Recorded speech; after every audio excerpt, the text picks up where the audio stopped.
صبا اسلم شہید کی بہن صدف اسلم جو کہ پی ٹی آئی کی کارکن بھی رہیں، شیربہادر خان،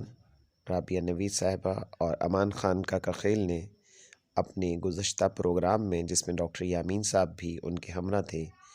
ان سے وعدہ کیا تھا کہ ان کا ایڈمیشن اسکل ویلی میں کرایا جائے گا، تو اس حوالے سے انہوں نے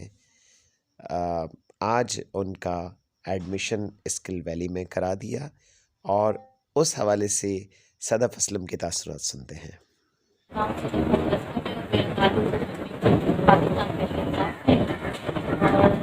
ماشاء اللہ یہ جتنا سپورٹ مجھے ہمارے بھائی شیربہادر بھائی نے کیا ہے، الحمد للہ میری جو بہن شہید ہوئی تھی صبا محمد اسلم، ان کے حوالے سے بھی انہوں نے کئی سال ثواب کے لیے کمبل اور جو شال دیے ہیں ہمارے گھر کی طرف سے لوگوں کو ہیں، ماشاء اللہ سے اللہ سے بہت بہت تھینک یو۔ اس کے بعد یعنی پارٹی بیس پہ بھی انہوں نے سپورٹ کیا، باقی کسی نے بھی اتنا ٹیکس مینشن بھی نہیں کیا، باقی آج بھی الحمد للہ یہ ہمارے بھائی اور شیربہادر بھائی مجھے وہاں پر ایڈمیشن دلوا رہے ہیں میں، بس میری دل سے دعائیں ان کے لیے کہ اللہ ان کو قدر عظیم عطا فرمائے۔